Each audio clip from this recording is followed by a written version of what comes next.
ఎక్కడ వాళ్ళు చేస్తున్నారు.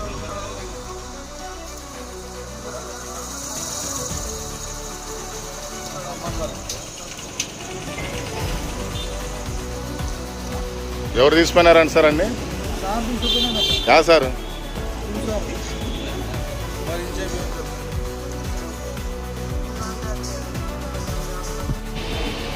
గంటలకు ఏలూరులోని గురు నవోదయ కోచింగ్ సెంటర్లో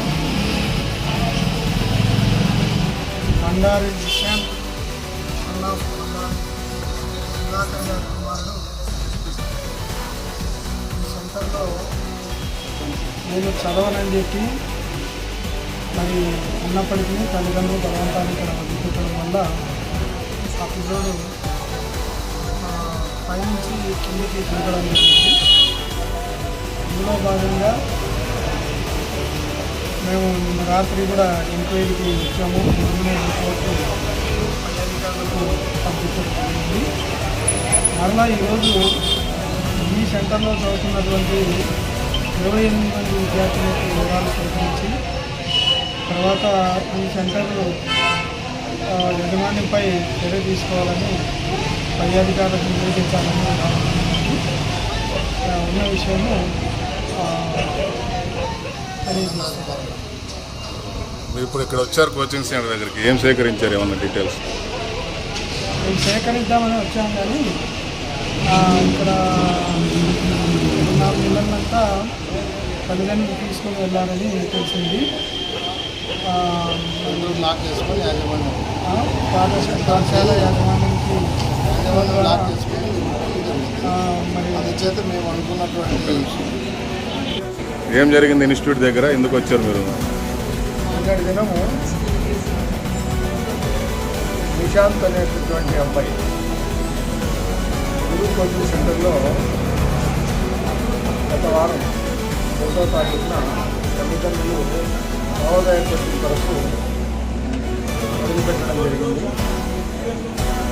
వదిలిపెట్టిన మరుసటి దినం అంటే 2వ తారీఖునే అబ్బాయి కోచింగ్ సెంటర్ నుంచి పారిపోవడం జరిగిందనేటటువంటి విషయాన్ని మేము నిన్నటి విచారణ సందర్భంగా సేకరించినటువంటి విషయం. మరి వెంబడే ఆ అబ్బాయిని తీసుకొని వచ్చి మళ్ళా సెంటర్లో ఉంచుకొని ఆ విషయాన్ని తల్లిదండ్రులకు తెలియజేయటం యాజమాన్యం చేసినటువంటి క్రియ. అందులో భాగంగానే నిన్న 5వ తారీఖున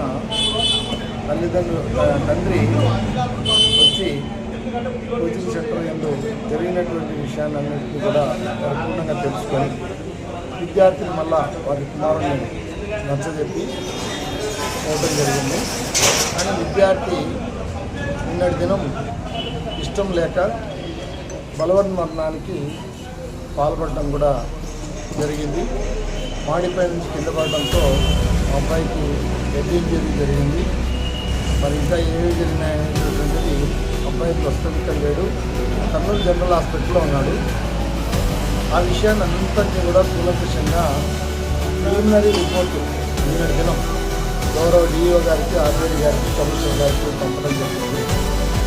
ఆ పంపినటువంటి ప్రిలిమినరీ రిపోర్ట్ మేరకు ఈ దినం మళ్ళా ఎంఈఓలు ఇద్దరిని కూడా సెంటర్ దగ్గరికి వెళ్ళి ఏ గ్రామాల నుంచి ఆ అబ్బాయిలు ఆ కోచింగ్ సెంటర్లో చేరినారో ఆ గ్రామాలు, ఆ పాఠశాల యొక్క వివరాలన్నింటినీ కూడా సమగ్రంగా నివేదిక రూపంలో మాకు పంపమని చెప్పడం జరిగింది.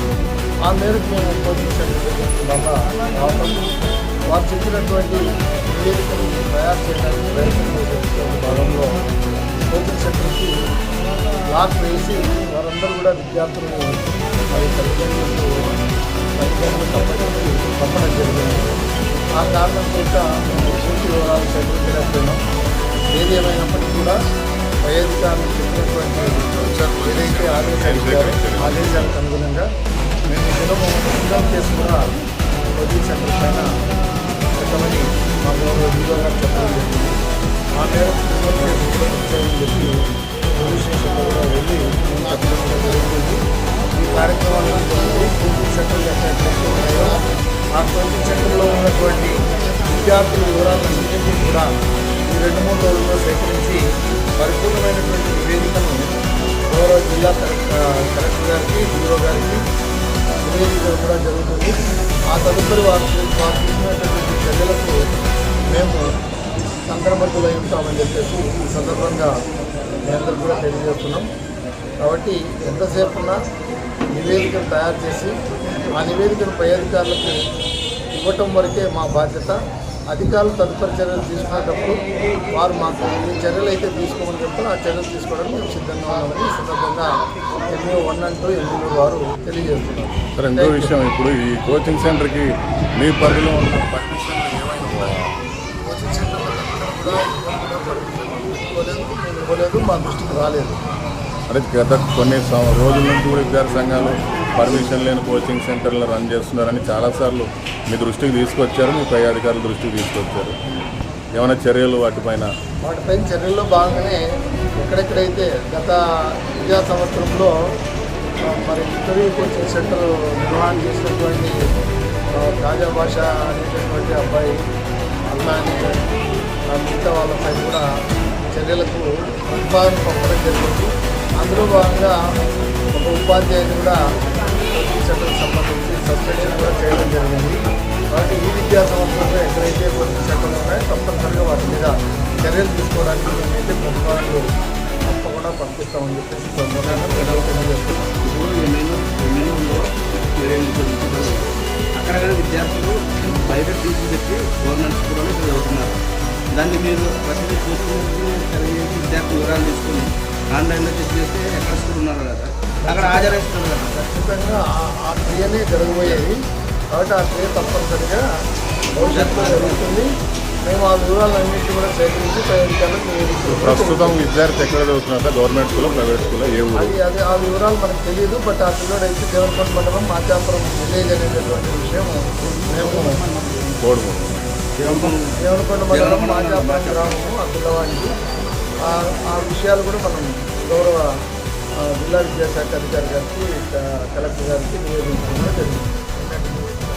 చాలామంది కామినహాల పేరే కామినహాల్, హాలారి మండలం.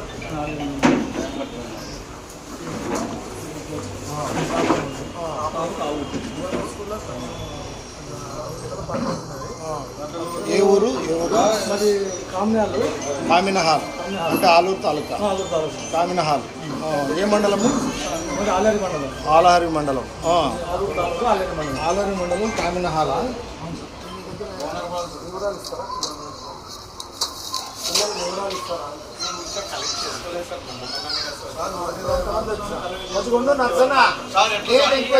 మీరు ఎంక్వైరీ చేస్తున్నారు 120 మందిని పెట్టుకొని చేయలేదంటే ఎట్లా సార్ అది? నువ్వు కాదు తర్వాత క్వశ్చనేలయ్యా. నేను అడిగిన తర్వాత నీకు మళ్ళీ నేను చెప్తే ఒక నిమిషం విను నచ్చను. అదే తప్పు నచ్చాను. మీరు చేసేది అదే తప్పు. నేనేమంటే నేను అడుగుతున్నాను అప్పుడు సమాధానం చెప్పాను. ఆ తర్వాత నిన్ను అడుగుతాను, నువ్వు చెప్తూ. నేను ఎందుకు నువ్వు వచ్చిండేది ఎందుకు చెప్పాను? ఇప్పుడు ఎంతమంది ఉన్నారు ఈ అకాడమిక్ ఇయర్లో? 120 మంది ఉన్నారు. 120 మంది వివరాలు నాకు ఇవ్వాలి. ఎక్కడెక్కడ నుంచి వచ్చినారు, ఏ గ్రామాల నుంచి వచ్చినారు, మొత్తం డీటెయిల్ ఇన్ఫర్మేషన్ నాకు ఇవ్వాలి. మీరు ఇస్తాను. హలో మురళి, లీగల్ ఉంది ఏమన్నా? కోచింగ్ సెంటర్ నడపనీకే రూల్ లేదు. ఎక్కడ ఉంది నీకు? ఏమన్నా పబ్లిక్ ప్రైవేట్ స్కూల్ ఏమన్నా స్కూల్లో ఉండాలి పిల్లలు ఎక్కడెంటుకున్నారు? ఆడే ఫోన్ చేస్తున్నారు. సింగిల్ కాపీ తీసుకురా చాలు.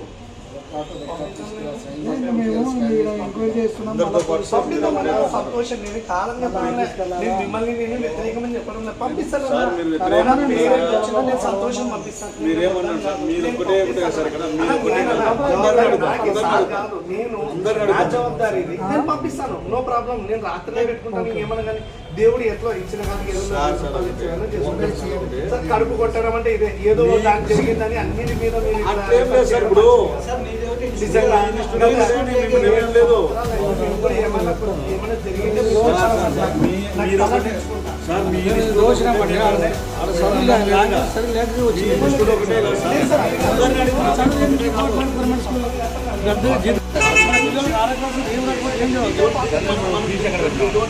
అంటే గవర్నమెంట్ స్కూల్లో సరిగ్గా చదువులేదనా?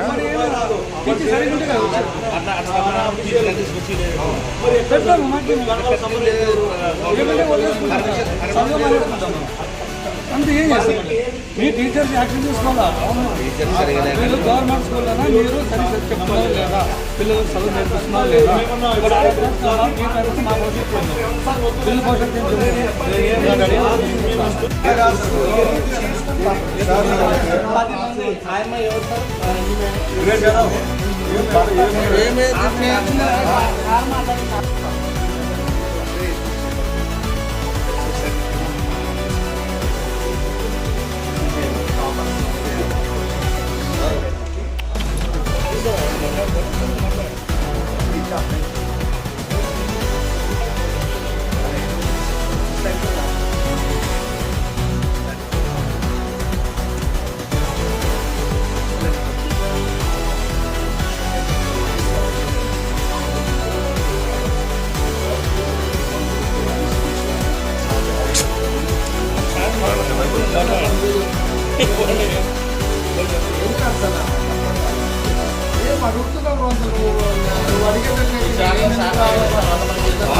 సార్ పిల్లోడు సార్ అడా మాకు బాధ వచ్చినామా చెప్పు. మరి బాధపడిగా కలెక్టర్ ఈరోజు నవోదయ ఉన్న పిల్లలు టీచర్స్ అన్నది అండి ఆ స్కూల్లో ఉన్నది సార్ ఇన్స్ట్రక్షన్స్ ఈరోజు నంద్యాల ఇద్దరు సస్పెండ్ అయ్యారు కదా సార్ టీచర్స్, అది హాజరేసి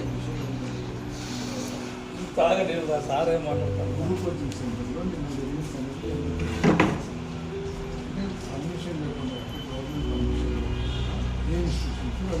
నెంబర్ 1.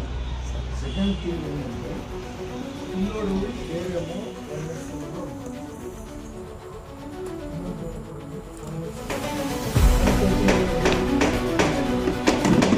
ట్రైన్ కదా, ఇది వన్ కైండ్ ఆఫ్ ట్రైన్. అన్నప్పుడు దీని మీద ట్రైన్ కేసు అనేది బుక్ చేయాలి.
పరిస్థితి వేరు, ఇప్పుడు చాలా సీరియస్గా ఉంది పరిస్థితి.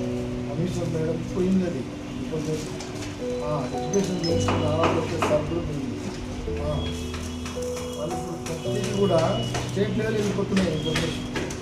కాబట్టి అక్కడి నుంచి జిల్లాకు రావడం, జిల్లా నుంచి మాకు రావడం, ఇవన్నీ వచ్చింది. మాకు వచ్చింది, మీకు సులభంగా ఉంటుంది, కానీ మాకు ఒత్తిడి లేదండి. తెలుసా, రాత్రి 9:30, 10 వరకు మేము కోచింగ్ సెంటర్లో ఉండి అన్ని ఎంక్వైరీ చేసి ఎంక్వైరీ కూడా వచ్చాం. మరి తప్పు కదా, తప్ప కదా మీ మనసు కలిసేది అది. 100% స్కూల్లో పిల్లవాళ్ళు పేరు కోచింగ్ సెంటర్లో నిర్వహించడం తప్పు కదా.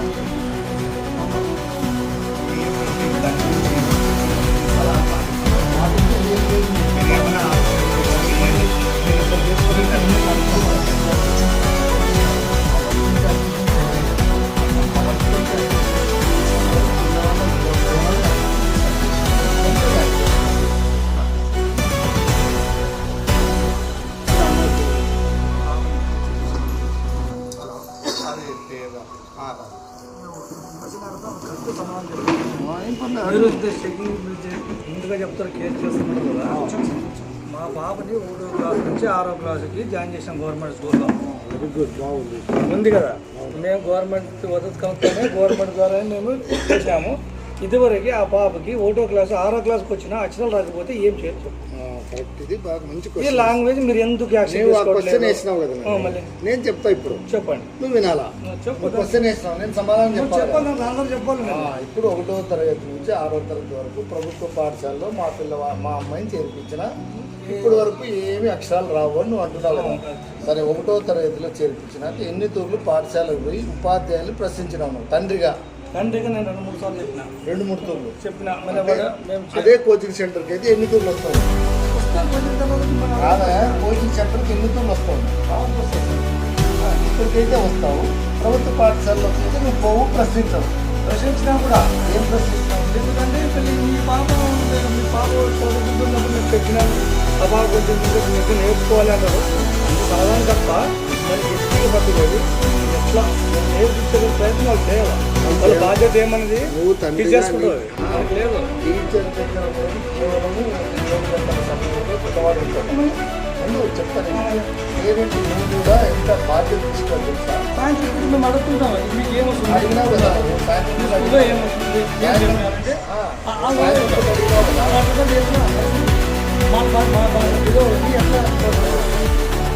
మీరు అంటున్నారు గవర్నమెంట్ స్కూల్లో మీరు యాక్షన్ తీసుకోవట్లేదు. ఏ స్కూల్లో ఏ ఊళ్ళో జరిగింది? సామాన్యంగా చదివించిన ఆ ఊర్లోనే ఆ బాబు ఏ ఊరు?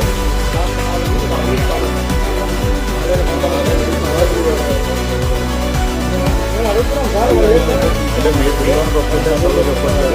అట్లనే కాదు, మా పిల్లలకి ఉద్దేశపూర్వకంగా నా పిల్లలకి నాకు చెప్పడం అనేది లేదు. చాలా మంది ఉంది, కొంతమంది చదువుతారు, చదువులేదని చెప్పట్లేదు. కొంతమంది అట్లా ఉంటారు, ఇట్లా అక్కడ కూడా వాళ్ళు ఇంప్రూవ్ చేసి కానీ వాళ్ళు బాగా పెట్టాలని చెప్తున్నారు. టీచర్స్ పంపాలి, స్టాఫ్ ఎక్కువ టీచర్స్ పెట్టాలి కదా. మీరు ఆ విషయం